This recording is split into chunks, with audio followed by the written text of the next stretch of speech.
քո ամեն։ Ով որ այս մանկան ընդունի իմ անունով ինձ է։ Սիրելի բարեպաշտ եղբայրներ և քույրերի Քրիստոս,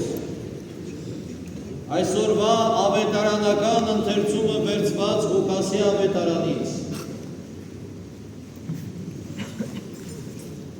Հաջորդում է այն դեպքերին, երբ մեր Տեր Հիսուս Քրիստոս հոր խնդրանքով բուժում է լուսնոտության մեջ բռնված տղային։ Հայրը դիմում է իր վերջին հույս իբրև, բայց աներկբա հավատով, խնդրելով, որ Տեր, եթե կարող ես օգնիր զավակին։ Եվ ասում է, երբ որ Տեր Հիսուս Քրիստոս լուսնոտ երեխայի միջից հեռացնում է դևը և բժշկելով ու մաքրելով տալիս է երեխային հորը, համընդհանուր ուրախություն է և ցնծություն է տիրում Քրիստոսի շուրջ հավաքված մարդկանց մեջ, որովհետև նրանք հերթական անգամ ականատես եղան գերեզմանային ու աստվածային մի հրաշքի։ Նրանք տեսան մի բան, որը երբևէ չէին տեսել։ Եվ այդ մեծագույն խնդության և ուրախության այդ միջավայրը խախտում է մեր Տիրոջ Հիսուս Քրիստոսի խոսքերը, որ ասում է. մարդու որդին պիտի չարչարանքների ենթարկվի, ավազակների ձեռքը պիտի հանձնվի և չարչարանքների ենթարկվի ու խաչը պիտի բարձրանա։ Եվ ահա Տիրոջ այս խոսքերը սառը ցնցուկ էին նախ և առաջ իր աշակերտների համար, ովքեր որ աներկբա հավատք, սեր ունեին Քրիստոսի անձի հանդեպ։ Եվ ահա Տեր Հիսուս Քրիստոսի շուրթերից լսում են, որ պիտի մատնվի ավազակների ձեռքը և խաչը պիտի բարձրանա։ Եվ այն ժամանակվա մարդիկ շատ հստակ գիտակցում են, որ խաչի վրա մահվան ում են դատապարտում։ Շատ հստակ գիտեին, որ խաչի վրա մահվան դատապարտելը անարգական մահ է, նվաստացուցիչ մահ։ Եվ ահա այս խոսքերը խորը վշտի ու խորը տագնապի մեջ էին դնում Քրիստոսի շուրջ հավաքված իր առաքյալներին։ Բայց մեկնիչները ասում են, որ մեր Տեր Հիսուս Քրիստոս այս խոսքերը ասաց ոչ թե նրա համար, որ առաքյալները տագնապեն և վշտահար լինեն, այլ ասաց, որպեսզի իր առաքյալներին մխիթարի, որովհետև այդ կենսատու չարչարանքներին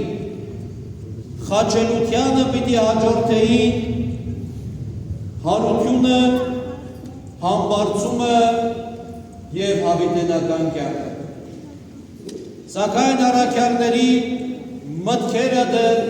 այդքան պարզված չէին հասկանալու համար,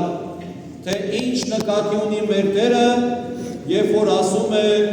որ պիտի չարչարվի և խաչը յուրի։ Այսօր մենք երբ որ լսում ենք Տիրոջ չարչարանքների ու խաչելության մասին, մենք գիտենք, որ դրան հաջորդում է Տիրոջ փրկական հարությունը, համբարձումը և համբարձումը այն իրողությունն էր, որ երկրից դեպի երկինք ուղենշում է հավիտենական կյանքը։ Եվ մենք Քրիստոսի չարչարանքներին խաչելությանը փառք ենք տալիս։ Սակայն այդ ժամանակ և աշակերտները և Տիրոջ շուրջ հավաքված մարդիկ չէին կարողանում հասկանալ այդ ամենի ճշմարտացիությունը։ Չնայած որ Տեր Հիսուս Քրիստոս այդ ասում էր, որպեսզի նրանց մխիթարություն պարգևի։ Այնուհետև առաքյալների մեջ վեճ է առաջանում։ Նրանք սկսում են իրար հետ վիճել, թե իրենցից ով է ավագը։ Եվ մեր Տեր Հիսուս Քրիստոս իմանալով նրանց այդ վեճի մասին նրանց սրտի խորհուրդները իր մտքում հանդիմանում են նրանց։ Սակայն մինչև հանդիմանությանը անդրադառնանք, պիտի փորձենք հասկանալ, թե ինչու խախտվեց մեր Տիրոջ Հիսուս Քրիստոսի շուրջը հավաքված, նրա սիրով, նրա զորությամբ և օրհնությամբ զորացած առաքյալների այդ սիրո ներդաշնակությունը, ինչու հանկարծ միմյանց հանդեպ ունեցած եղբայրասիրությունն ու քաղցրությունը փոխվեց նախանձի, ինչու հանկարծ իրար հանդեպ կատարյալ խոնարհություն ունեցող առաքյալները սկսեցին փորձել ու հասկանալ, թե իրենցից ով է մեծ։ Այս խոսքի համար հիմք էր ծառայել ըստ մեկնիչների մեր Տիրոջ Հիսուս Քրիստոսի այն խոսքը, որ դիմելով Պետրոս առաքյալին ասաց. «Պետրոս, քեզ պիտի տամ արքայության բանալիները»։ Սակայն Պետրոսը թերևս լինելով առաքյալներից ամենաավագը տարիքային առումով, Պետրոսին դիմելով Տերը դիմել էր բոլոր առաքյալներին, յուրաքանչյուրին անխտիր։ Սակայն առաքյալները Տիրոջ այս խոսքը ևս չհասկանալով, նախանձից բռնված մեկը մյուսին հարց էր տալիս և իրար մեջ փորձում էին հասկանալ, թե ով է իրենցից ավագը։ Եվ Տեր Հիսուս Քրիստոս ավագության մասին հստակ պատգամ է տալիս հանդիմանելով։ Մի մանուկ է վերցնում, կանգնեցնում է իր առջև և այդ մանկանը ցույց տալով բոլորին ասում է. եթե ուզում եք ավագը լինել, եղեք այս մանուկների պես։ Այնուհետև ավելացնում է, ասում է. ով որ ինձ ընդունի, ով որ այս մանկանը ընդունի, ինձ է ընդունի։ Սիրելիներ, վստահաբար այդ ժամանակ, այդ տարածքում կային շատ ավելի խելացի, բանված, գիտակ մարդիկ։ Ինչու Տեր Հիսուս Քրիստոս ընտրեց մանկանը, որպեսզի ցույց տա ավագություն։ Մանուկները անմեղ են։ Մանուկները մեծագույն հարգանք ունեն իրենց մեծերի նկատմամբ։ Մանուկները միևնույն կերպ են վերաբերվում, պարզ, մաքուր և անկեղծ սիրով են վերաբերվում հարուստի, աղքատի, մեծի կամ փոքրի նկատմամբ։ Եվ մանուկների այս վարքագիծն է, որ մարդուն կարող է ավագ դարձնել։ Եվ նաև մանուկները միշտ խոնարհ են իրենց ավագների նկատմամբ։ Եվ մանուկները բոլորի հետ փոխհարաբերվում են սիրո հարթության մեջ, անկեղծ սիրո, մաքրամաքուր սիրո հարթության մեջ։ Եվ ահավասիկ այս պատճառով է, որ Տեր Հիսուս Քրիստոս մանկանը դնելով հասարակության առջև ասում է, եթե ուզում եք ավագ լինել, այս մանուկների պես եղեք։ Եվ մենք այսօր էլ շատ հստակ ու մեծ մրցավազք ունենք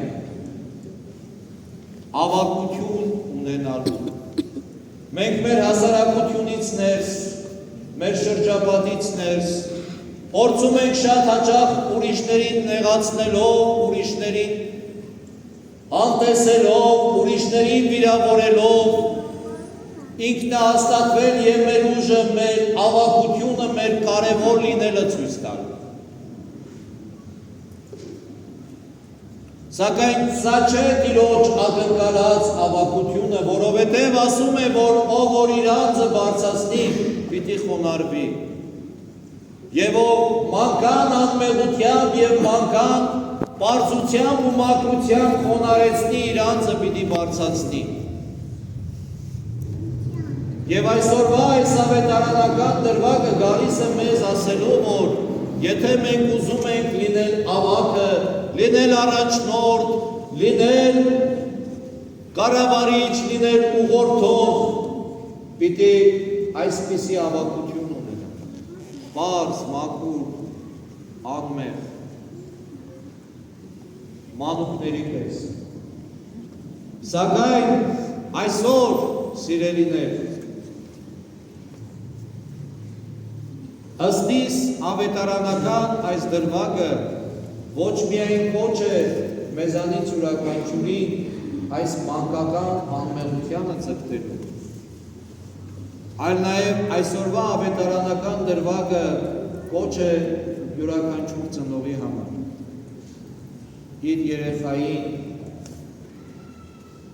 իր երեխայի մանկությունը եւ առհասարակ մերօրյա մանկությունը վերանայելու։ Մերօրյա մանուկները կարճած համացանցից, արտաքին իրականության հետ, իրական իրականության հետ գրեթե կապ չունեն։ Մերօրյա մանուկների իրականությունը սկսում եւ ավարտվում է հիմնականում համացանցում, վիրտուալ կյանքից ներս, որտեղ քարոզվում է ագրեսիա, որտեղ քարոզվում է անհանդուրժողականություն, մերօրյա մանուկները գրեթե կենդանի շփում չունեն իրենց ծնողների հետ, մերօրյա մանուկներին շատ հաճախ մենք որպես ծնողներ ազատելու համար կամ նրանցից ազատվելու մի քանի րոպեներ ունենալու համար գաջեթներ իրենց ձեռքերն ենք տալիս, որպեսզի իրենք կարողանան այդտեղ այդ իրականությունը ունենալ, իսկ մենք էլ կարողանանք մեր կյանքը վայելել։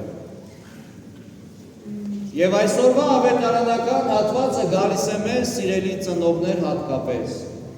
ասելով, որ մենք պարտավորություն ունենք մեր երեխաներին քրիստոնեական այս մանկան դաստիարակությունը տալ, այլ ոչ թե թույլ տալու, որ մեր երեխաներին վիրտուալ իրականությունը հափշտակի, այլ ոչ թե թույլ տալու, որ մեր երեխաների մանկությունը գողանա վիրտուալ իրականությունը եւ մեզանից գողացվի մեր երեխաների աստվածատուր շնորհը դաստիարակությունը, այլ դա կամովի կերպով չհանձնենք ինտերնետին։ Եվ ըստ իս այսօրվա ավետարանական պատումը մեզ այսպիսի հրավեր է ածում։ Եվ ես պիտի հրավիրեմ մեզ ամենքից, որ Աստծուց խնդրենք, որ որպես ծնող մեզ այդ իմաստությունը տա մեր Տերը, որպեսզի կարողանանք մեր երեխաներին, մեր մանուկներին տալ այն դաստիարակությունը, որ այսօր Տիրոջ կողմից ուղենշվում է Ղուկասի ավետարանի այս հատվածում։ Եվ Տիրոջ սերը, շնորհը, օգնությունը եւ առաջնորդությունը թող լինի մեզ հետ, մեր մանուկների հետ, որպեսզի մենք բարձունքներ փնտրելու ճանապարհին միշտ մանուկ մնանք եւ որպեսզի մենք մեր անմեղ հոգով, անմեղ մտքով ու անմեղ սրտով, եթե բարձունքներ կգրավենք հոգեվով, երբեք չմոռանանք, որ մեր երեխաներին միշտ պիտի դաստիարակենք, ահա այսպիսի։ Տիրոջ սերը, շնորհը եւ օգնությունն ու խաղաղությունը թող լինի բոլորիս հետ հավիտյանս, ամեն։